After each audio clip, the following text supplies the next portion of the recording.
Yo era una persona obesa, yo pesaba 90 kilos, empecé a trabajarlo con mi psicóloga, a los 15 años empecé y a los 3 años me hice una cirugía bariátrica que creo que fue como el punto de inflexión que cambió absolutamente todo. Esa reactividad con el mundo era también por no sentirte bien como te veías. De eso se trata, de uno enfrentarse a las heridas y poderlas mirar a los ojos y uno, pucha, yo nunca aprendí a ponerme límites. Yo tuve semanas que ya operada yo no me reconocía. Cuando uno reconoce el por qué, nunca vuelve atrás. Después de cortarme el estómago, ¿qué sigue? Hablar de vida saludable muchas veces es cohibirse de cosas. Ya empecé a caber en todas las tallas. Fue como, wow. Siento que las cirugías estéticas son cirugías también a la autoestima. Siempre la decisión tiene que nacer de uno. Dios le dio el talento al cirujano para que él pueda también potenciar cualidades en mí, que yo hoy por hoy soy lo que soy gracias a mi psicóloga. Es que hoy en día claramente hay muchas herramientas, ¿cierto?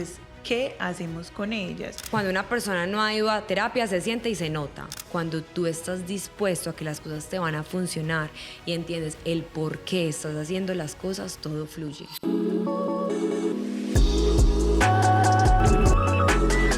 Hey, ¿qué más? Bienvenidos a Conversaciones sin Guión. Me encanta poder acompañarlos. Nuevo episodio, nuevas historias, nueva semana. Bienvenidos. Bueno, empezamos con una invitada muy especial. Eso ustedes están cansados de que yo lo repita, pero siempre lo voy a decir, y es que yo no elijo los invitados a este podcast. O sea, Dios, la vida, el universo los elige. Con Mari nos conocimos en un evento. Ese día yo creo que hablamos muy poquito, pero se sintió, yo creo que la conexión, como que había ahí un propósito, como que yo dije, esta persona la quiero tener en el podcast. Inmediatamente la escribí, aceptó la invitación. Después de eso nos vimos en más eventos y yo no me equivoqué. O sea, una persona súper auténtica, súper inspiradora. Ella es diseñadora y publicista de profesión, pero a través de sus redes sociales nos inspira a través del coaching de marca personal y también de diferentes empresas. Entonces, Mari Guillén, bienvenida a Conversaciones sin Guiones. Seguiré siendo rara pero mágica, me dicen por ahí. Así te cautivé. Me encanta. Lini, no, muchas gracias por esta invitación. De verdad que para mí todo un honor. La verdad es que había escuchado el podcast, pero nunca lo había visto a través de redes y dije, wow, voy a estar en un podcast muy importante. Y luego me puse nerviosa, pero bueno, ya estoy acá a darla toda. Bueno, gracias por estar aquí, por aceptar la invitación. También me siento muy feliz de que hayas escuchado el podcast porque seguro ahí conectaste con alguna de nuestras historias y finalmente ese es el propósito.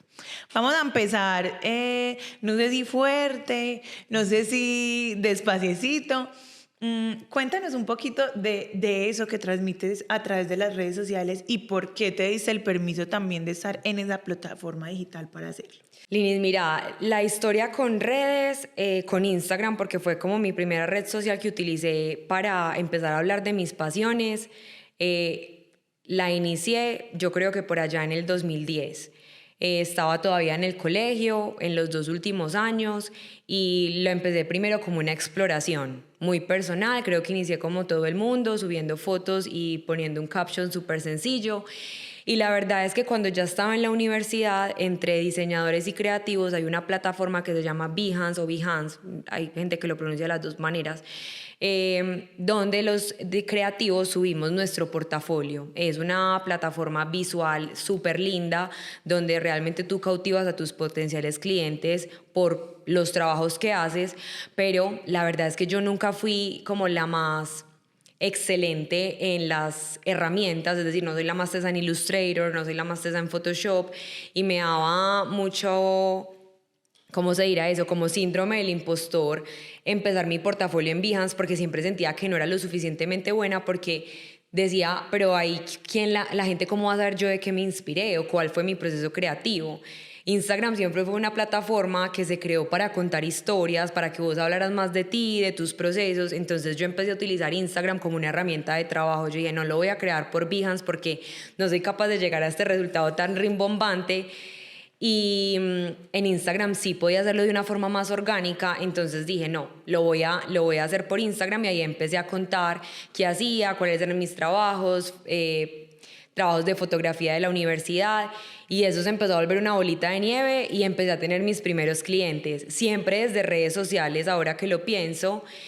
Y eso me llevó una cosita a la otra y terminé teniendo mi primer trabajo en una agencia creativa, y siempre, digamos que la coincidencia en mis puestos laborales siempre han sido en empresa, pero este año tomé la decisión de independizarme, y digamos que el patrón que juntaba pues como mis roles en empresas es que terminaba siendo líder de equipos.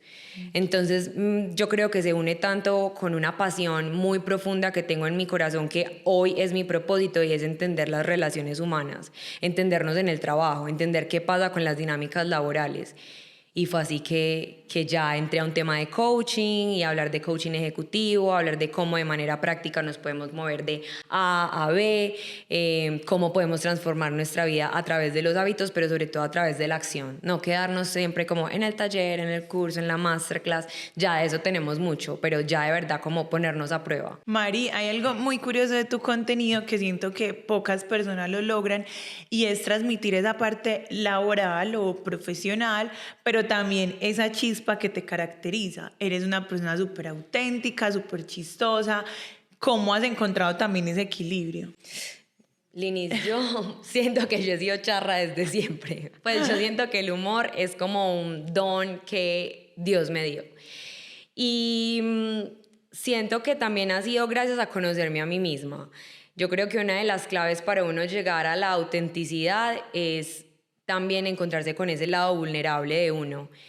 Y esto ya se vuelve un poquito pues como más profundo, pero haciendo pues como una regresión, yo creo que gracias a toda la psicología y la terapia que he tenido en mi vida, he aprendido a ser muy vulnerable, a mostrarme muy vulnerable, y yo creo que con la vulnerabilidad viene la autenticidad, que es como abandonar ese temor a que me conozcan como soy.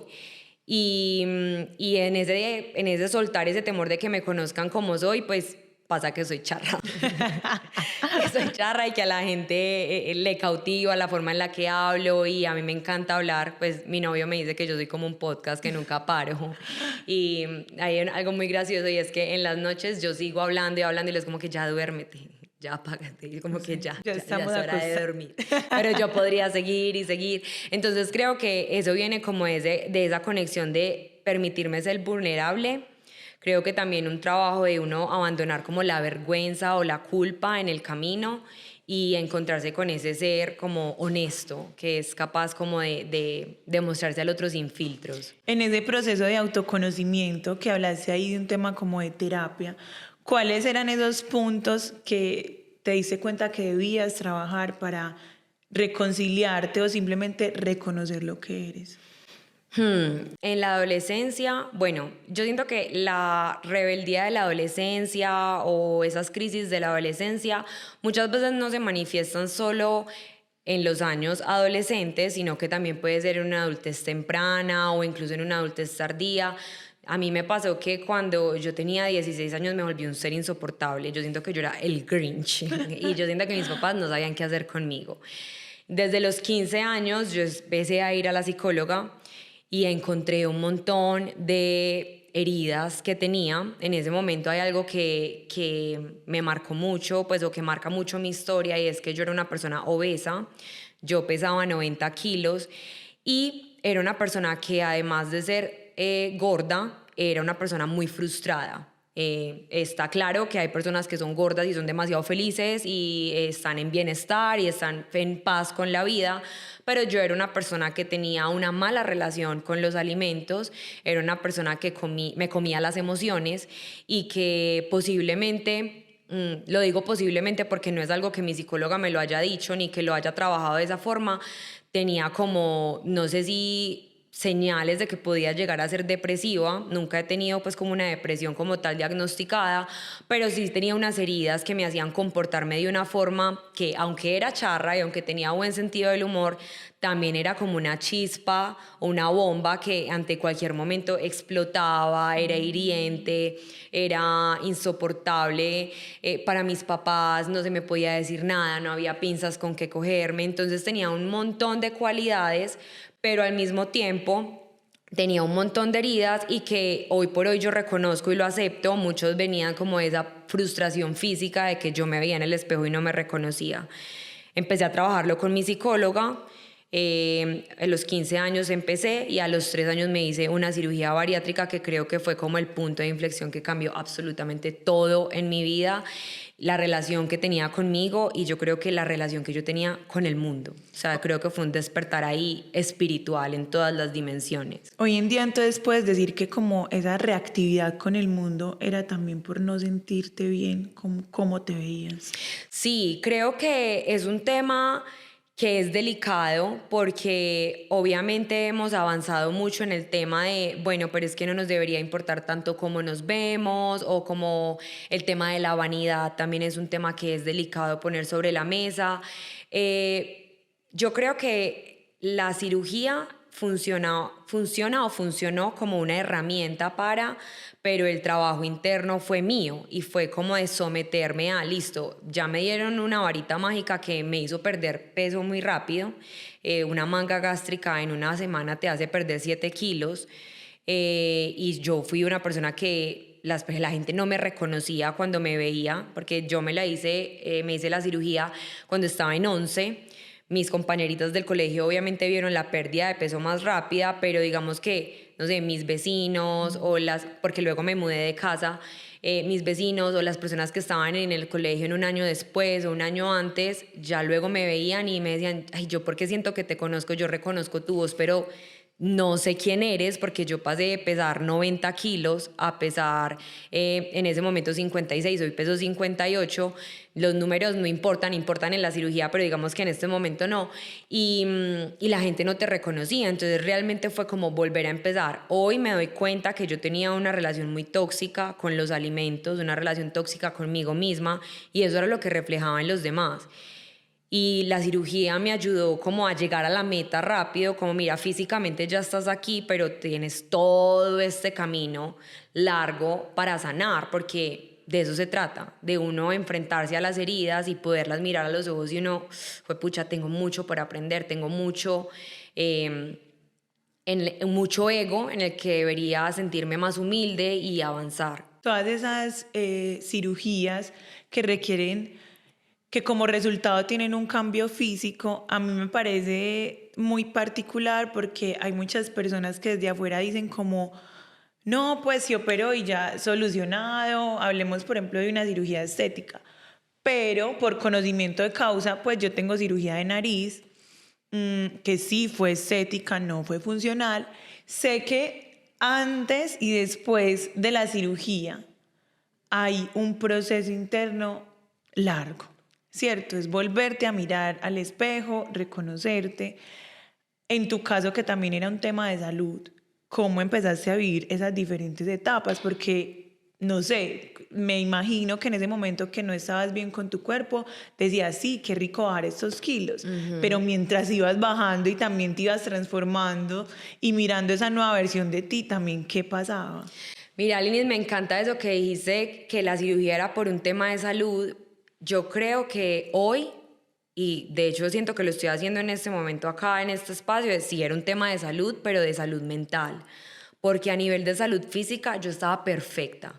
Es decir, a los ojos de las personas yo me operé por estética también, porque quería cambiar la imagen de mi cuerpo. Algo que es importante dentro del contexto de la historia es que mi mamá se operó primero. Mi mamá se hizo la misma cirugía un año antes que yo y yo al ver el cambio de ella a nivel de ánimo, de estado de ánimo, de bienestar, de visión ante la vida. Mi mamá era una persona que creo que sí estaba pasando por un proceso de depresión, de verse y no reconocerse, y ver cómo esta cirugía le devolvió la vitalidad. Mi mamá siempre ha sido una persona, siempre lo ha sido, una persona súper amiguera, súper cercana. Mi mamá es de esas personas que cuando llega a un espacio es como un imán, todo el mundo quiere estar con ella. Yo soy una persona que, a pesar de que soy muy charra, soy un poquito como más privada, como que tú me das confianza y yo estoy, pero mi mamá es confianzuda desde que llega. Entonces ella es costeña, yo creo que es como la chispa que tienen los costeños. Y mi mamá recuperó mucha parte de eso que estaba perdida, esa seguridad, esa capacidad de estar en un espacio sin sentir que se quieren coger, sin sentir de que no lo quiere ocupar o que es demasiado grande. Es como que ella empezó a brillar y yo decía, wow, yo quiero eso para mí. Quiero brillar así, quiero sentirme así. Entonces, cuando yo lo hice, yo creo que para mí era un tema netamente estético. Yo a nivel de salud estaba perfecta, yo no sufría de la presión, yo no sufría del azúcar, no sufría de dolores de cabeza, no sufría ni de la espalda ni de las rodillas, absolutamente nada. Pero yo ya venía con mi psicóloga, fue un proceso que yo nunca interrumpí, entonces creo que ahí fue donde la psicóloga tuvo un papel súper importante, porque fue la preparación antes de la cirugía y la preparación y como el posoperatorio de seguir con mi psicóloga después de la cirugía e ir acompañando ese proceso. No fue fácil porque, claro, tú te empiezas a dejar de reconocer, la piel se pone un poco más flácida, tú empiezas a ver cómo el pelo se te cae, no es como que como un proceso de quimio que te vayas a quedar sin pelito, pero sí empiezas pues como a verte tu piel un poco más opaca. Sin embargo, yo creo que en mi caso, verme el pelo un poquito más opaco, la piel más opaca, comparado con los kilos que estaba bajando, para mí era un aliciente. O sea, yo ni sentía lo del pelo, pues yo me sentía súper bien. Pero, ¿qué pasa en el camino? Es que te vuelves a enfrentar a el ego, a la soberbia. Entonces, ahora que eres flaca, pues cómo tratas a los demás, ahora que te cambió esta imagen, entonces como que quién te crees, cuál es esa relación que tú tienes con el otro, y esa es la misma tarea, solo que estás en un cuerpo flaco.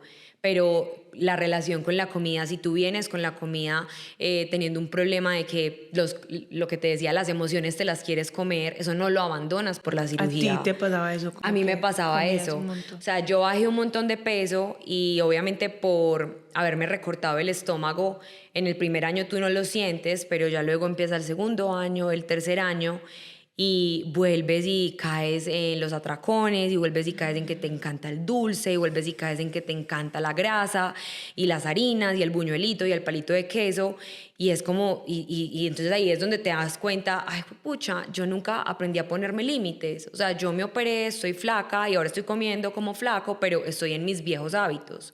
Entonces ahí es Y donde eso va ya sumando. eso empieza a sumar. De hecho, la cirugía tiene una probabilidad de pérdida del 80% dentro de los primeros 3 años. Las personas que se operan bariátricas en los primeros 3 años, de 100, 80 personas vuelven y recuperan su peso inicial, porque ahí está la tarea. Entonces, la cirugía es una herramienta que te pone en la meta súper rápido, pero si tú también la descuidas y vuelves a tus viejos hábitos, vuelves y arrancas otra vez para arriba, para arriba. Tengo muchas personas que conozco que se operaron, que hoy están en el mismo peso antes de operarse o peor. Y digamos que la capacidad estomacal sigue siendo pequeña, porque no es como que la cirugía se dañó, es que nunca lograron sostener el hábito. En tu caso, mientras pasaba esa transformación, empezaste a evidenciar esos, por decirlo así, malos hábitos que tenía en la alimentación. Pero ¿cómo empezaste a hacer un par en el camino de decir, vení, yo no puedo seguir así? Yo creo que hay una persona que siempre la recuerdo cuando me hacen esa pregunta de uno cómo coge un hábito y lo sostiene. Me acuerdo que una de mis profesoras en la universidad fue Mariana Matija. No sé si de pronto la conoces. Ella es una diseñadora gráfica, activista del medio ambiente, súper tesa. Mariana habla sobre, bueno, sobre muchos temas ecológicos, y yo la conocí cuando apenas estaba haciendo como esos pinitos. Ahora ella es toda una creadora de contenido digital que habla sobre el tema. En ese momento la conocí como profe de diseño, y ella decía, cuando uno reconoce el por qué, nunca vuelve atrás. porque yo le preguntaba mucho que ella cómo había logrado para ser vegana, que cómo había logrado ser una persona que se comprometió tanto con el planeta y no dejar residuos, porque ella está metida en todo este tema del zero waste y mirar cuántos residuos ella acumula en el mes y ser una persona extremadamente juiciosa con el planeta. Y a mí me parecía un poco radical su forma de vida en ese momento, incluso yo creo que ahora también, porque yo creo que yo soy un avión comercial a Miami, yo estoy cero conectada como con temas ecológicos, en cosas sí, en cosas no, pero yo creo que sí soy una persona demasiado contaminante. Y ella me decía, cuando uno reconoce el porqué de las cosas, uno no vuelve atrás. Y yo en ese momento no iba al gimnasio, yo ya estaba operada, no había tomado el hábito del ejercicio. Y esa semana como que tuve esa conversación con ella, me pesé y me di cuenta que con respecto al peso más bajo que había estado en mi cirugía, había subido como 8 kilos otra vez. O sea, ya estaba, había pasado como de 55 kilos, di tú, no sé, a 62, algo así. Y 62 no es un mal peso, pero es como yo me subí tantos kilos en un lapso de tiempo tan cortico y dije, wow, o sea, esto de verdad sí se pierde. Y ahí dije, después de cortarme el estómago, ¿qué sigue? O sea, yo ya toqué el límite. O sea, ya mi estómago lo recortaron en un 80%, el tamaño de mi estómago es una pepa de aguacate. ¿Cómo va a ser que yo voy a volver a engordar por esto? O sea, porque no sé relacionarme con los alimentos. Y ahí dije, no, o sea, yo no puedo ser la limitante, no puedo ser yo la piedra en mi zapato. Voy a ir al gimnasio y no voy a dejar nunca más de hacer ejercicio.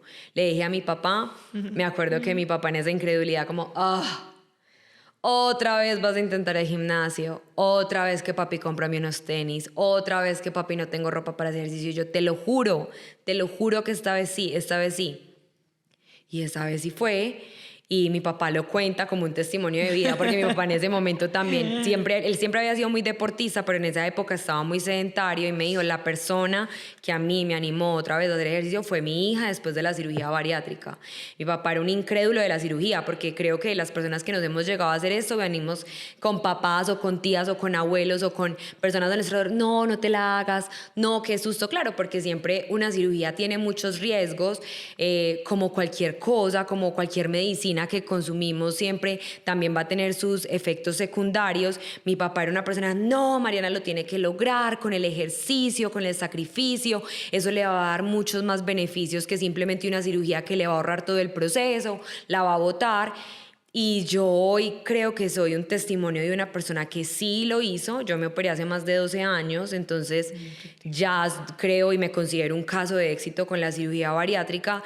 Y digo, sí se puede, pero la cirugía es un 10% y el otro 90% lo tienes que poner vos. Hablando, por ejemplo, de esos mitos que también tenía tu papá, yo he escuchado algunos y es como el tema como de indigestión, como que hay unos alimentos que de pronto no pueden procesar bien. ¿Tú cómo lo has vivido? ¿Realmente sí? ¿O cuáles son esos cuidados? Mira, creo que eso es un universo diferente de cada cuerpo. Obviamente aquí voy a hablar de mi experiencia propia, porque también pues he tenido experiencias diferentes a través de personas que se operan. Como efectos secundarios, te lo voy a resumir en acidez. O sea, el tema del reflujo es algo real. Digamos que por el tema de cortarte el estómago y unirlo con el esófago, uno queda como con una especie de incontinencia en el esófago. Tú sabes que cuando uno come están los jugos gástricos y al parecer esto tiene una valvulita que evita que los jugos gástricos no suban a la garganta, pero cuando tú te operas, esto como que se atrofia, o no sé cómo se dirá pues en términos médicos, pero digamos que es más fácil que tú sigas como botando líquidos y entonces se te devuelven los jugos gástricos y te quema. Esa ha sido mi única como dolencia después de la cirugía, que no hay nada que un Gaviscon, un Lansoprazol, un Omeprazol no puedan curar, ¿sabes? Como que se dan manejos de cosas. ¿Pero eso es siempre que comen o No, de o sea, pronto no. depende? Uno tiene épocas, Ok. como épocas de alto estrés, así es. Ok. Diciembre me toca tomar lansoprazol antes, lansoprazol después, porque mira, yo no soy una chica que no va a comer buñuelo, no soy una chica que no va a comer chicharrón, o sea, invítame a los asados. Esto ojalá no lo esté viendo mi doctor, pero él lo sabe, yo sé que sí lo está viendo. que realmente yo no me privo de nada. Yo no tengo hoy una dieta, la tuve por mucho tiempo. Claro, obviamente llegué hasta aquí porque tuve que ser juiciosa con la comida, porque tuve que aprender a relacionarme diferente con los alimentos, pero hoy por eso soy una mujer que, mira, tú ves que yo hago ejercicio, pero también puedes ver que no me niego una pizza. Entonces creo que para mí desde el balance ha sido el equilibrio perfecto. Eso me parece súper importante porque hablar de vida saludable muchas veces es cohibirse de cosas, supuestamente. Desde tu forma, ¿cómo pudiste también encontrar ese equilibrio? Como, hey, pues yo me como el chicharrón, pero yo mañana voy al gimnasio sin culpa, sin tirarme duro, sino como que viendo la alimentación y el estilo de vida como de una manera más tranquila. Es que yo siento también que hay muchas personas que no se dan el permiso de cambiar sus hábitos porque hacen unos cambios muy extremos, entonces eso se convierte en algo súper insostenible en el tiempo. Yo creo que ahí es uno aprender a ponerse los límites. Mira, uno hay veces tiene que aceptar que uno es como el marrano que se salió del corral. Entonces, de verdad, uno no es capaz de ponerse un límite que o te comes la hamburguesa o te tomas la malteada, pero no te puedes tomar la malteada con la hamburguesa. Esas son las decisiones que yo aprendí a tomar después de la cirugía. Porque sí, qué rico papitas con McFlurry. O te comes el McFlurry o te comes las hijueputas papitas, pero las dos no me las combines. Es empezar a entender si es una cosa, no puede ser la otra. Si esto pasó en la semana, si en la semana se me cruzó una salida a comer con amigas, ay, lastimosamente el sábado me voy a tener que cuidar un poquito más. Si ya estoy siendo súper juiciosa en la semana, ay, pues date un gustico el fin de semana, relájate el fin de semana. Es entender el balance y uno aprenderse también a conocer a uno mismo y hacer esas negociaciones. Y empezar también a ver la dieta de forma diferente, como de una forma más práctica. Entonces, por ejemplo, hay personas que no les puede faltar el dulce después del almuerzo. Yo me lo puedo saltar. Hay personas que les encantan los mecaticos de tienda. Ay, que la chocolatinita, ay, que la jumbo con maní, mi favorita, que los quipitos, que una cosa, que la otra. Y eso lo hablábamos en psicología. ¿A vos qué te gusta más? ¿Ese mecatico o te gusta más, por ejemplo, comerte un super helado producido, un crepe, algo así mucho más? Y yo decía, no, el crepe. Entonces guardate las ganas para tu crepe súper bien preparado, para que te lo disfrutes y omitís todo esto. Son ese tipo de decisiones que sumadas van generando un efecto y uno dice, sí, de verdad, No vale la pena. a largo plazo te cambian. Sí. Pero hoy te lo hablo desde el aprendizaje. En el proceso pasaron épocas muy densas, en el proceso, como te contaba, Linis, uno se va volviendo a reconocer, uno vuelve a ser otra persona. O sea, es que estábamos hablando de que yo no me podía poner nada de lo que vendían en las tiendas. En esa época no existía H&M. Creo que Forever 21 llegó a Colombia como 4 años después de mi cirugía. Entonces yo, por lo menos a Medellín, no sé si ya estaba en Bogotá, pero entonces digamos que yo me tenía que, cuando estaba gorda, vestir con ropa del éxito de la línea masculina, porque no cabía en otra ropa, o sea, no sacaban ropa de mi talla. Y cuando ya empezaron a llegar todas, ya empecé a caber en todas las tallas, fue como, wow, o sea, ¿qué es esto? Era como un niño en Disneyland. O sea, yo cambié de closet, cambié de personalidad, creo que pasé por todas las personalidades posibles. Era una persona extremadamente creativa. Me acuerdo que en mi facultad todo el mundo creía que estudiaba vestuario, yo estudié diseño gráfico, pero era porque yo me volví súper experimental con la ropa, tuve mi época de, fue pucha, de vestirme loquísimo, cortarme el pelo, casi raparme, o sea, de verdad que yo fui como un canvas en el que me volvía a redescubrir. Y ya ahí, digamos que la parte sombra de ese de descubrimiento fue también que ese temor a volverme a engordar me llevó como a los principios de una anorexia nerviosa, que es cuando tú tienes tanto miedo de volver a engordar que no necesitas ni siquiera ir al baño a inducir el vómito, sino que el cuerpo se siente tan presionado que él por sí solo vomitaba. Entonces digamos que yo iba a comer y yo empezaba a contar las calorías del plato y yo solamente de la presión decía, oh, pucha, tengo que ir a vomitar. Y me pasó como 3 veces, y en la tercera vomité delante de mis papás y mis papás me dijeron como que, ¿qué es esto? Ahí retomé psicología con Mónica porque también pasaba que uno se sentía súper bien, descansaba, volvía. Y ella me dijo, y esto yo creo que para mí fue como un punto donde yo ahí abandoné mucho la comparación. Ella me decía, ¿tú por qué te estás exigiendo tanto? Dime a tu alrededor cuántas amigas que tú tienes son modelos. Y yo empecé a hacer las cuentas y yo, pues yo tengo amigas muy lindas, pero como que vivamos del modelaje, pocas. Me dijo, ok, ¿quién en tu familia, quiénes fueron las modelos? Nadie.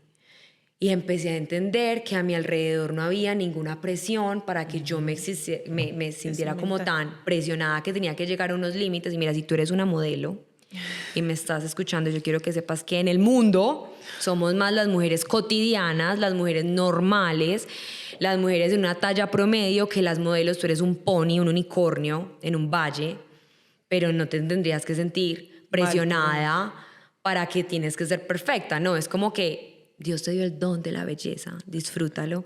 Y las personas que estamos de este lado, que somos personas cotidianas, que no vivimos de nuestra imagen, pues bajémosle 2, porque es exactamente eso, no vivimos de nuestra imagen. Entonces, como nos llevamos a unos extremos de atentar así contra nuestra salud si no hay nadie más que nosotros mismos presionándonos. Entonces ahí dejé, por ejemplo, ese lado que fue como el más duro que pasé, y ya a partir de ahí creo que me fui derecho con una alimentación súper saludable. Tengo mis épocas, obviamente, tengo mis épocas en las que miro el cuerpo y digo, yo de verdad parezco un cuerpo como una persona que se hizo una cirugía bariátrica, como que, wow, me encantaría, no sé, hacerme una lipo, me encantaría. Pero son pensamientos que pasan y luego digo, bueno, ¿por qué? Si quiero, no quiero. Soy súper fan de las cirugías estéticas. Soy cero de satanizarlas. Siento que las cirugías estéticas son cirugías también a la autoestima, son cirugías que cambian vidas y que yo digo, la paradoja es que bueno porque te operas y malo porque y malo porque no te operas. Malo porque te operas, malo porque no te operas. Vivimos en una sociedad que nos pone en esa situación. Porque entonces, si no estás operada, ay, nariz de guájaro, nariz de pájaro, nariz de... Te operas, no, tu cara era más linda, tu cara tenía un signature cuando tú tenías la nariz. Es como, no. Siempre, yo creo que ahí, Mari, siempre la decisión tiene que nacer de uno, Total. ¿cierto? No de lo que te dijeron, no de cómo te ves, cómo te ven, perdón, sino cómo te sientes tú y cómo aspiras a sentirte. Total. Yo también siento, bueno, para muchas personas el mío fue la nariz, yo tenía como un morrito acá, yo le digo así, y era más agachada. Para mucha gente, no, eso no es significativo. Para mí era todo, o sea, yo toda la vida me quería operar la nariz. Y aún queriendo, yo tuve semanas que ya operada, yo no me reconocía. Yo decía, y a mí casi no me cambió la cara, pero decía como, ay, ¿yo por qué me operé? ¿Sí? Entonces ahí es donde yo digo, y luego volví a mí, y luego me acordaba y decía, yo lo hice consciente, también pues yo siempre he ido a terapia, entonces como que lo hablábamos, como que es normal, es un proceso, también pasarse por un quirófano, la anestesia, la recuperación, hay tantos factores externos que definitivamente yo también amo las cirugías estéticas, me haría más, pero sí tiene que ser una decisión muy consciente y que tenga acompañamiento. Tiene que ser una decisión que venga muy del diálogo interno, Sí. una claridad profunda de, hey, ¿por qué me estoy haciendo esto? ¿Cuál es el significado de esta cirugía en mi vida? Porque creo que estamos pues en esta sociedad. Yo también pienso que Medellín también ejerce una presión especial sobre el tema estético, y ay, creo que las cirugías causan un cambio tan positivo en las personas. Me gusta mucho que también pasamos por una época, yo creo que se ha venido como aplacando un poco, me parece una lástima, en el sentido de aceptar el cuerpo como es, o digamos como todo el tema del body positive. Le veo ventajas y desventajas, es decir, me encanta más el término body neutral, que es cuando simplemente aceptamos que estamos viviendo un cuerpo, ya.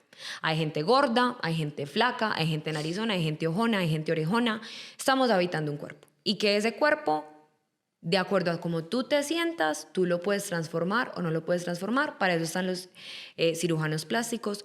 Noé puso en su arca al cirujano y a la cirujana plástica por algo. O sea, yo siempre le digo, no, Dios te hizo a su imagen y semejanza y tú te vas a... No. Dios le dio el talento al cirujano para que él pueda también potenciar cualidades en mí y eso está claro. Sí que tiene que ser un tema, una decisión de yo por qué me estoy haciendo, Exacto. qué razón existe para que yo me haga esto. ¿Lo estoy haciendo solamente por la frivolidad de la vanidad o lo estoy haciendo porque de verdad con esto me voy a sentir más segura, va a potenciar tal vez alguna habilidad en mí? Soy una persona que cuando llego me retraigo porque tal vez tengo el busto muy grande, entonces soy una persona que siempre estoy encorvada y tratando de esconderme, se me nota en mi trabajo, no soy capaz de pararme derecha y hablar así porque tal vez no me gusta cómo se ve mi imagen, entonces empezar a tener como ese diálogo honesto y ahí tomar decisiones. Creo que para mí eso también, concuerdo contigo, es la parte más importante de a la hora de tomar una cirugía, hacerlo consciente y la verdad, siempre acompañarlo de psicología. Yo creo que, y se lo digo a mis papás, a mí me terminó de criar la psicóloga. O sea, ustedes hicieron mucho por mí hasta los 15 años, pero yo creo que yo hoy por hoy soy lo que soy gracias a mi psicóloga y a lo que hicimos antes y durante y después de la cirugía, porque creo que tienen esa capacidad de profesionalismo de llevarte de un lugar a otro. En el tema, por ejemplo, del cuerpo y la cirugía, siento yo también que es un equilibrio, ¿cierto? Porque también hay un extremo de la vanidad donde entonces yo ya me transformo en una persona que ni siquiera soy y me pierdo y encontrándome me hago y me hago y me hago procedimientos y también pues estoy afectando mi salud, ¿cierto? Entonces digo que es un tema muchísimo de equilibrio, que sí hay unas que suben la autoestima, sobre todo aquellas que se toman de manera consciente, eso pues es innegociable. Y hablando de la salud mental, ¿tú cuántos años tienes? 31. Ah, bueno, es que es como años. 31 años, empezaste a los 15 años a ir a terapia, siento que no era tan común. Hace 16 años Sí. ir a terapia. De pronto, ¿cómo lo viviste? ¿Te sentiste la rarita? ¿Hacía parte de tu normalidad? Porque ahora, digamos que hay un trabajo ya alrededor de esto resuelto. Hay plataformas de salud mental, hay contenido de salud mental, hay podcast de salud mental, pero estoy segura que hace 16 años no era tan visible. Linis, pues qué buena pregunta porque nunca me la había hecho. La verdad, yo nunca me sentí rara. Y honestamente siento que en el contexto en el que he estado con mis amigas, no era raro hablar de psicología. Siento que varias de mis amigas en el colegio teníamos sesiones con la psicóloga ocasionalmente después de clases. Y aunque no hablábamos, mira, ahora caigo en cuenta que no hablábamos de qué conversábamos con la psicóloga como tal, era como un tema muy privado.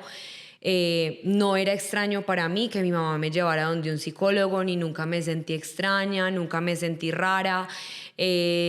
Siento que también era un espacio en el que genuinamente me conecté mucho con mi psicóloga, me divertía, me sentía profundamente conectada con la forma en la que ella me hablaba.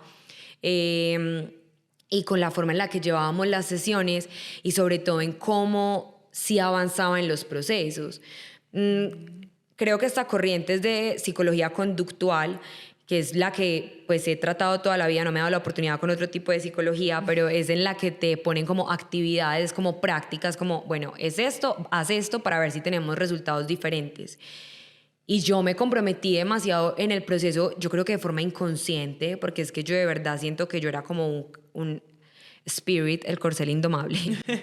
Yo me sentía así y yo creo que ella fue capaz como de hacerme así como el harakiri, como bueno, yo a esta la cojo y la domo y la voy a ir cambiando y yo creo que eso hizo y yo me metí en el proceso y de repente 3 años después yo ya era otra persona y mucho más después del tema de la cirugía. De hecho, ella fue una de las personas que abogó por mí con mi papá, sentó a mis papás y les dijo, Mariana se merece la cirugía, Mariana está lista para la cirugía, Mariana se puede hacer esta cirugía y les prometo que Mariana va a ser un ser mucho más brillante después de esa cirugía, que también es raro porque muchas veces hay muchos profesionales que se oponen a este tipo de intervenciones.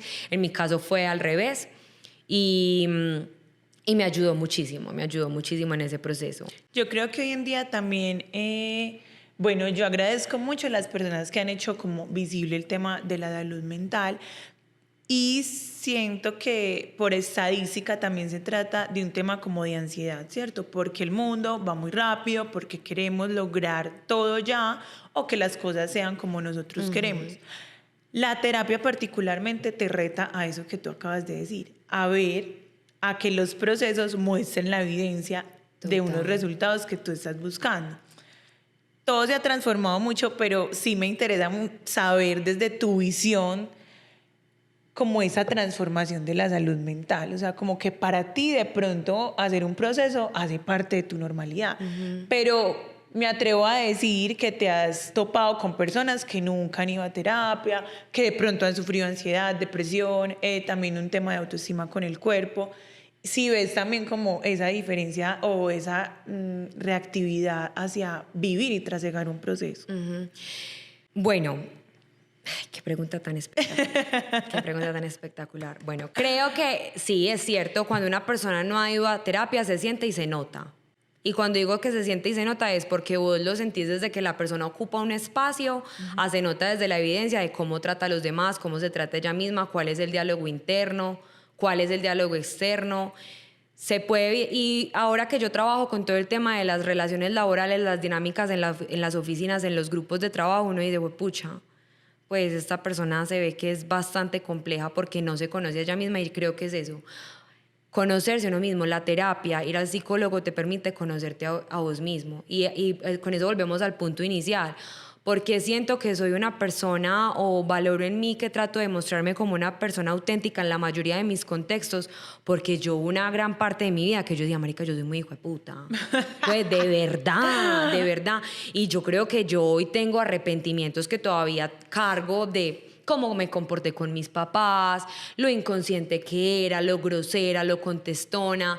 Nunca fui de tener problemas con el alcohol ni la droga, pero pucha, sí los trataba muy mal en mis expresiones orales, corporales, les amargaba fiestas, les amargaba eventos, tenía problemas de verdad comportamentales que la psicología me sacó de ahí. Y todos los tenemos, es que todos somos tóxicos en algún punto en nuestra vida y si vos no vas y te sentás y encaras eso, pues vas y lo vas a encarar y lo vas a transmitir en tu oficina, en tu familia, con tus hijos, con tus hermanos, con la gente a tu alrededor, con tu pareja, con tus amigos. Entonces, vos no te sentás de verdad a mirar a la cara tus defectos, las cosas que puedes cambiar y eso te pasa factura más adelante. Entonces, sí, claro, cuando una persona no ha ido a conocerse, no ha ido a confrontarse, porque es que eso es muy incómodo. Eso es muy incómodo y de verdad, yo a todas las personas que están a mi alrededor los he vuelto clientes y pacientes de mi psicóloga.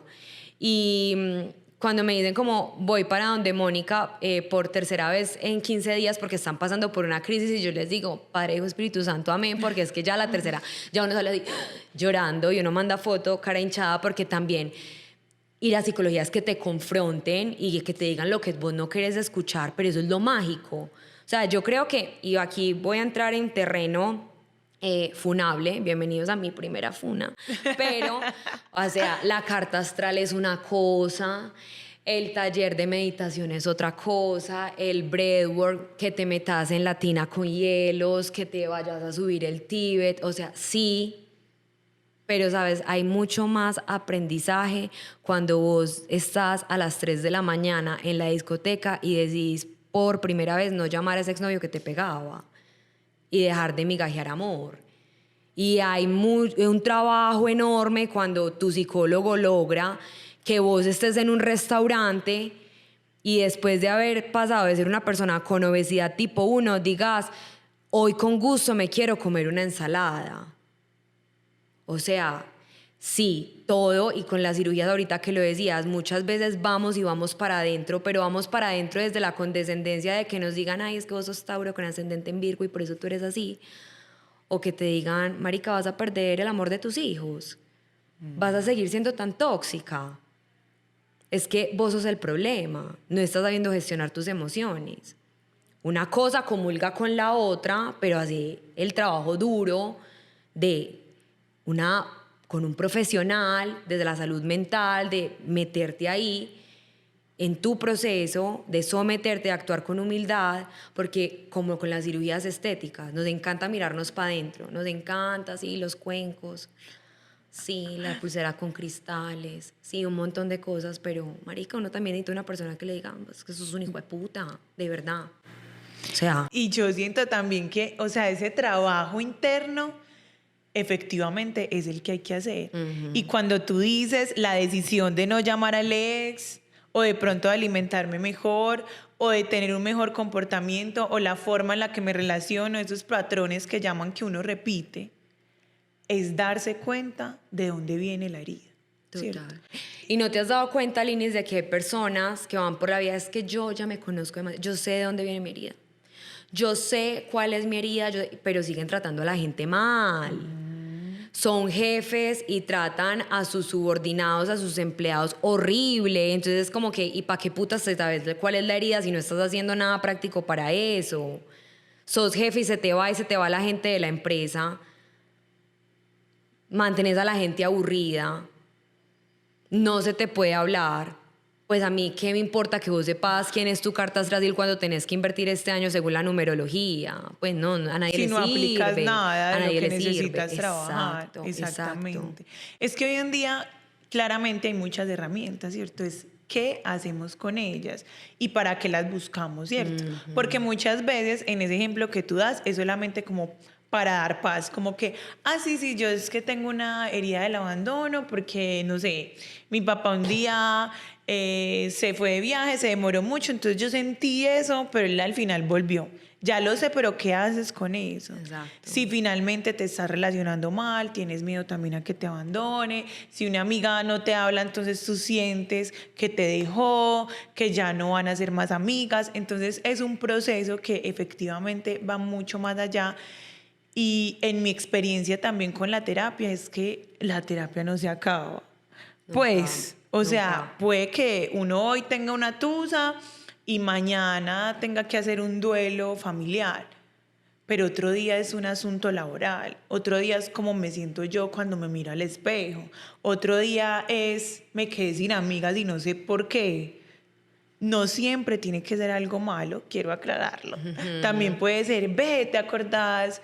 Mi psicóloga se llama Milena y el último proceso que tuvimos fue recientemente que hace unos meses yo le hablaba, mira, yo entrevisto personas súper queridas, que admiro, que me inspiran dentro del podcast y a mí me pasaba que yo las veía en ámbitos sociales y yo no era capaz de saludarlas.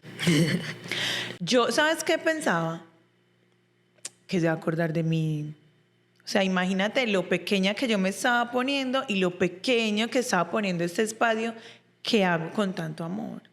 Y empezamos, fue muy retador. La primera tarea era que yo a la próxima semana tenía Colombia Moda y me dijo, vas a saludar a todo el mundo. Dios que me acompaña siempre.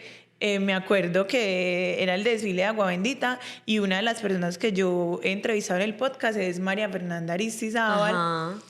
que ella es hermosa, o sea, ella llega, se acerca y me dice, Linis, ¿qué más? Qué rico que estés aquí. Entonces, como que eso fue para mí un alivio y yo dije, ¿quién está diciendo que no me ven? Y no se trata como de que todo el mundo me tenga que conocer, no. Se trata de que si yo creé una relación genuina contigo, ¿por qué me tengo que pensar que estoy por debajo? Entonces, listo. Ese era el proceso y hicimos muchas cosas alrededor de eso. Hoy en día, yo soy capaz de que conocí una persona, creo que me pasó contigo también, estábamos en un evento, yo fui y te saludé y yo me siento bien, yo me siento tranquila y también tuve terapia con ella para contarle, hey, ¿sabes que te acordás del proceso que empezamos a mitad de año? Ya no me pesa. Ya soy capaz de saludar a las personas. Entonces no se trata siempre pues como... De ir Exacto. como que me está faltando, sino también de ir y reconocer, hey, avancé en esto en el proceso. Totalmente cierto. Y ahora que hablabas de eso, de reconocer lo que se está haciendo y reconocer lo que no se está haciendo, la psicología también sirve mucho para cómo puedes afrontar, procesos de formas diferentes o qué te está faltando observar. Con esa experiencia que contaste del tema de saludar y ser saludado, me acuerdo de mi última etapa de soltera. Hoy ya tengo novio, pero antes de conocer a mi novio pasé como por una época de soledad. Un año, Linis. Un año que a mí nadie me invitó a salir, nadie me invitó a comerme un helado, nadie me invitó, vamos a comer, vamos, nada. Y yo sentía que yo estaba haciendo todo. O sea, yo decía, ¿qué me falta? Si me invitan a salir, salgo. Si me invitan si tengo que ir a trabajar por fuera, que no quedarme en la casa sola y entonces salir a un café, estoy saliendo. Vestirme lindo, me estoy vistiendo lindo. No faltar al gimnasio y ponerme más bonita, lo estoy haciendo. O sea, después de la tusa yo me sentía haciendo el checklist. O sea, yo decía, punto A, punto B, punto C. ¿Por qué? Puesta. O sea, de dientes para afuera yo estaba súper dispuesta y yo decía, pero porque me siento invisible, o sea, porque nadie puede venir a invitarme, porque siento que nadie, pues que estoy siendo como tan opaca para el mundo. Y me acuerdo que ahí caí como en dos comportamientos que noté de mí misma. Uno lo noté por mí y otro mi mamá me lo hizo saber. Yo mantenía en la calle, como que yo decía, bueno, aquí encerrada no va a pasar nada, entonces fiesta que se me atravesaba, fiesta que iba, plan que se me atravesaba, plan que iba, muy consciente de cómo me estaba viendo, pero muy inconsciente de mis comportamientos. Y caí en cuenta que yo, después de esa tusa, dejé de mirar a la gente a la cara. O sea, fue como un tema de que yo a mi portero no lo volví a mirar a los ojos. Yo llegaba a un ascensor y yo entraba derecho. No, me dejé de saludar. O sea, supuestamente estaba disponible, pero en Pero realidad no. En realidad no, ni Okay. siquiera a mirar a la gente. Estaba demasiado metida en mí. Y luego pasó un día que estaba trabajando mucho en la casa, se me pasó el día. Mi mamá llegó a hacerme la visita, mi mamá tenía llaves de la casa en ese momento y mi mamá entró a la casa y todo oscuro. Todo, absolutamente todo oscuro, y mi mamá incluso pensó que la casa estaba vacía, pero se veía como la luz del computador y gritó, Mariana.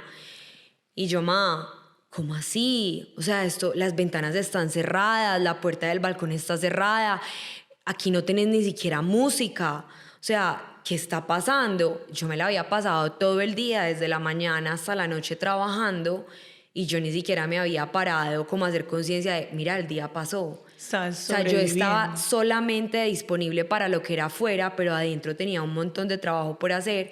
Y me acuerdo que el trabajo de la psicóloga literalmente fue hacer conciencia. Me dijo, sí, ok, tú estás súper consciente de lo que estás haciendo. Ok, entonces tú te levantas y ¿qué haces? Y yo, money, me preparé para esto. Mira, yo me levanto y yo hago conciencia en la ducha de cómo me voy a vestir. Ah, ok, tú te vistes súper bien, listo. Sales y ¿qué pasa? No, yo salgo y llego a un café y me siento. ¿Y dónde te sientas? Y yo, pues, en una mesa que yo vea disponible, pero en una mesa donde hay al lado más personas o la que está solita en una esquina. Y yo, ay, la que está solita en una esquina. Ay, cuando tú vas a mercar, ¿qué pasa? Saludas al señor de la caja, saludas en los pasillos, miras a las personas y yo, ay, no. Y ahí hice un montón de conciencia de cosas que yo no estaba viendo a las personas, yo no estaba siendo consciente de saludar, yo no estaba siendo consciente del espacio que estaba habitando. Entonces, claro, pues yo me veía como un postre, pero sí, me veía, pero energéticamente yo no estaba disponible para recibir a nadie. Total, de que terminé esa sesión y no es como que, ay, sí, de repente me empezaron a llegar solicitudes de manes, no. Y que me hablaran por DM como, hola, no, Lo cero. hiciste consciente. Yo dije, sabes, voy a hacerme consciente de eso, y dije, ok, tal vez soy yo la que debo como aproximarme a la situación. Y le escribí a mi psicóloga y le dije, quiero descargar Bumble. ¿Tú crees que está bien? A mí me da mucho miedo. Y ella me dijo, perfecto, explóralo. Tengo muchos consultantes que hoy sus parejas actuales las conocieron por aplicaciones. Y yo dije, ok, perfecto, lo voy a hacer. Le hice un ritual a Bumble. Le hice un ritual, yo dije, por favor, aquí, que no me toque todas anotando Bumble, los tips. Dios, Bumble y Dios, a los dos. Por favor, no me conectes con un asesino serial. Sabes que soy una persona nerviosa, soy una persona nerviosa. Y tuve como 3 citas. Y dije como, ay, eso no es para mí. O sea, de verdad, pero fue chévere el ejercicio porque me volví a conectar con las personas. Y ya como que subí a Llano Grande a la finca y dije como, un mes después de haber tenido 3 citas y dije como, ay, aquí nunca he aprendido Bumble, voy a ver. Y ahí fue cuando me conecté con mi novio y dije, bueno, voy a empezar a conversar acá con este chico. Y unas conversaciones súper profundas y el mío como que, ay, bueno, mucha chachara, pero salgamos a tomar algo. Me encanta. Y yo dije, wow. Punto para el novio. ¿Y sabes dónde fue nuestra primera cita? ¿Dónde? Tomar guaro en una tienda. Ah. Mira, un miércoles. Al otro día yo no valía un peso. Al otro día yo hacía en un sofá y mi empleada es que, ¿usted cómo trabaja de bueno? Y yo pues un miércoles, al jueves pues, y un miércoles tomando, yo claro, pues porque no, hice lo que no debía anoche. Conversamos delicioso todo y fue como una conexión súper genuina. Él es también súper parlanchín y ahí fue cuando yo dije, mira, es que las cosas pasan cuando uno se dispone. Con eso, y si retomamos el tema de las cirugías, cuando tú estás dispuesto a que las cosas te van a funcionar y entiendes el por qué estás haciendo las cosas, todo fluye. Pero no nos vas a dejar con lo del novio, yo necesito más información. Primero, sé que hay muchas personas que se interesan en estos temas de las citas, que también le tienen mucho miedo, mucho respeto. Tus tips ahí en las aplicaciones, de pronto, pues el tema de seguridad. Y también hay personas que dicen, ay, yo no me atrevo porque es que qué pereza sostener una conversación. Bueno, Lini, la verdad es que ahí poca experiencia tengo. Tuve mucha experiencia estando más joven, ¿sabes? Cuando llegó Tinder a Medellín, yo me acuerdo que mis amigos y yo hacíamos competencias como el que el más sacara citas diferentes los fines de semana. Pero pues estamos hablando de cuando yo tenía 20 años. Entonces esa experiencia ya está como obsoleta. Pero digamos que mi experiencia reciente... lo primero es que sí, creo que uno tiene que, yo ritualicé la situación, o sea, yo de verdad le puse la intención a Bumble, conéctame con personas que si no van a ser mi pareja, me van a generar conversaciones nutritivas, me van a enseñar cosas, pueden ser mis potenciales amigos, pueden ser potenciales clientes, me van a abrir puertas a negocios, o sea, como que va a ser gente súper chévere que yo voy a conocer por ahí. Entonces como que lo ritualicé, lo bajé. Y me di la oportunidad de salir con 3 personas. En las 3 oportunidades que tuve de salir con 3 personas diferentes, dije, voy a tener conversaciones con diferentes enfoques. Ay, ¿sabes? Como que, ¿cuál es tu color favorito? ¿Cuál es tu animal favorito? ¿De dónde vienes? ¿Qué haces? Sí, o sea, ese es como el chequeo que uno tiene que hacer, pasa, pero hazle un twist a la conversación. Entonces, como que... si era una persona de otra ciudad, qué es lo que más te ha gustado de acá, qué restaurantes conoces, listo, cuál es tu comida favorita, has estado en ese país o qué conoces de otras, como empezar a darle como giritos diferentes a las conversaciones para uno no sentir que llega a la casa con lo mismo, porque si hay personas que, digamos, van a empezar en este trayecto de las citas, y creo que nos pasa a todos los que en algún momento hemos tenido, pues como bajar estas aplicaciones, cansa. O sea, cansa porque es como que, sí, muy bacano, te entretuviste, pero al mismo tiempo dejaste tu tiempo y tu energía en contarle a alguien quién eres. Y bueno, para mí era un tema que se volvía agotador. De hecho, yo a la tercera dije como que, ay, no, voy a descansar. Pero imagino que para las personas que llevan más tiempo dentro de las plataformas y lo han hecho, puede ser un poquito más agotador. Incluso yo creo que un detox siempre pues es como que valioso. Tips, yo creo que también ser demasiado honesto. Pues yo siempre que hablar, mira, yo soy de hablar largo y tendido. A mí pues un man que esté buscando solamente pues como temas de relaciones sexuales y como salir pues como a mostrarlo a uno, como mostrar el fletecito, a mí no me sirve. O sea, a mí la verdad me encanta las relaciones profundas, llegar a conocer las personas, conocer sus más oscuros secretos para saber por qué lo voy a demandar a futuro. O sea, como que eso, sí, eso es lo que a mí me gusta. A mí me gusta el chisme. El chisme, mi lenguaje del amor. Entonces a mí me encantan las personas con las que yo pueda conversar. Entonces, claro, cuando ya me conocí con Juan también es súper chismoso. El chisme también es su lenguaje del amor. Entonces, él es un poquito más adelantado de su tiempo. Él es como de 80 años, figurativamente. Literalmente tiene 38. Y nos entendemos súper bien en ese sentido. Pero yo creo que hablar de frente qué es lo que uno quiere, y creo que también esa es como la intención de la plataforma, pues por eso las chicas hablan primero. Entonces creo que esos serían como mis tips, ser honesto desde el principio. Mari, me encanta todo lo que hemos hablado. Siento que, o sea, eres una persona muy divertida, pero eres muy profunda. Y eso me parece muy valioso, que te hayas dado el permiso de hablarlo aquí sin guión, porque genera una conexión también muy genuina y muy honesta, no solo con las personas que ya hacen parte de tu comunidad, sino con esas nuevas personas que estoy segura que a través de este espacio van a conectar contigo.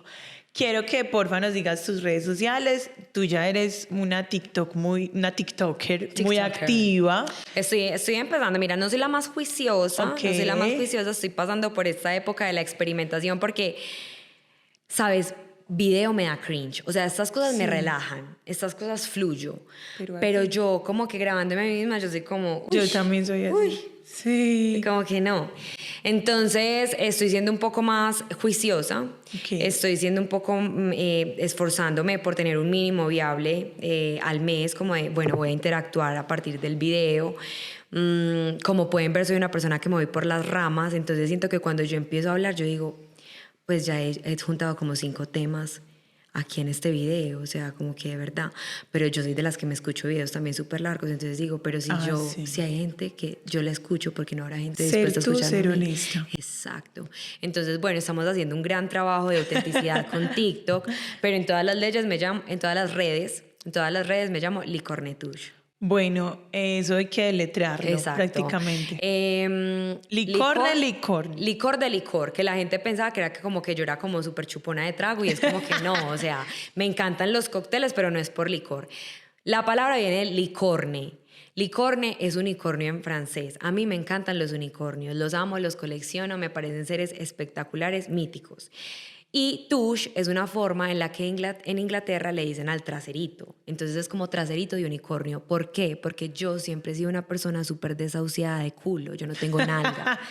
Entonces Ay, la siempre amo. cuando me he visto y cuando he estado con mis amigas, siempre soy como que, miren mi nalguita y es como que no hay nada para ver, no hay nada para ver. Entonces, Ok. de hecho, este nombre de mis redes no lo puse yo, lo puso una de mis mejores amigas y es como que juntemos los unicornios, porque tú eres como un unicornio, y tush, que así le decimos al trasero en Inglaterra. Entonces, licorne, tush, y yo, ok, perfecto, y así me quedé. ¿A qué Ya. punto de seguridad tiene que llegar uno para que esas cosas que de pronto podrían llamarse defectos, ya uno se los goce, los disfrute, diga como, me siento bien con lo que soy? Mira, no es que yo me sienta bien con mi culo Ok. de desahuciado, o sea, en algún momento yo me sueño con una lipotransferencia, o sea, yo veo esas nalguitas y yo digo, hay muchas que quedan lindas, yo quisiera eso para mí.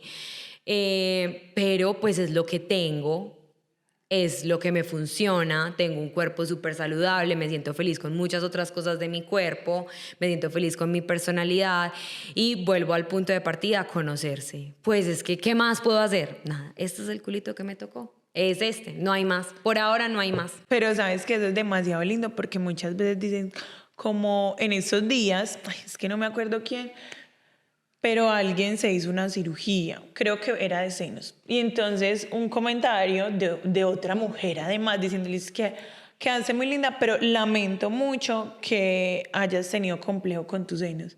Y yo era como, no se trata siempre de eso. Yo puedo aceptar, querer, amar mi cuerpo. Yo hoy en día digo, yo lo amo, lo quiero, lo respeto. Ay, pero yo también algún día lo quisiera transformar. Pues o y sea, además mira las expresiones que nos atrevemos a decir en redes, sí. lamento mucho, o sea, ella se lamenta, o sea, qué dolor. wow, es como, pero no sufras por mí, por favor, es Exacto. como que, no, yo estoy feliz, estoy segura que ella está feliz con sus senos, estoy segura que la gente que se hace lipo está feliz con su lipo, entonces, ay, yo sí soy de las que vive y deja vivir, Sí, o total. sea, que esas tetas le quedaron muy feas, créanme que yo voy a decir, uy, cómo le quedaron de feas esas, pero no se lo voy a decir en un comentario, pues, o como, mira, ella como era de linda y se hizo una lipo, yo no lo veía necesario, pero pues ella se lo quiso hacer, no se lo, ¿quién soy yo para ir a dejar un comentario de esos en una red social de otra persona? O Sí. sea, yo le estoy mercando a esa pelada, yo no le estoy mercando. Yo soy la mamá, no soy la mamá. ¿Le patrocinaste la cirugía? Tampoco, Tampoco. tampoco. Entonces, no se trata aquí de mentir por convivir y decir que uno no va a criticar, porque Claro. obviamente, y Pasa. para rajar me llaman porque me encanta rajar. Y me encanta el plan de rajar. Pero de ahí a irérselo a decir a una persona, o sea, cero. Como que cada cual verá. No, y también darse cuenta que, o sea, no siempre ese tipo de procedimientos vienen de como de un vacío o una inconformidad con uno. a veces puede ser el ánimo de mejora. Total. Cómo esto puede potencializar mi autoestima, cómo esto puede hacer que me ormen mejor las blusas. Pues yo qué sé, todos tendremos nuestro porqué. Total. No, es que es impresionante. El efecto de una cirugía es Bien hecha. bien hecha y en un lugar seguro. Sí, Y responsabilidad. responsablemente con una persona graduada en medicina.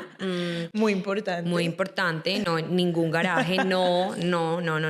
Si uno se llega a hacer algo en un garaje, al otro día, de verdad, uno puede ser la prueba viviente de ser una noticia en el cubo, o sea, es que de verdad no, Sí. no es necesario. Entonces, sí, cirugías, ra.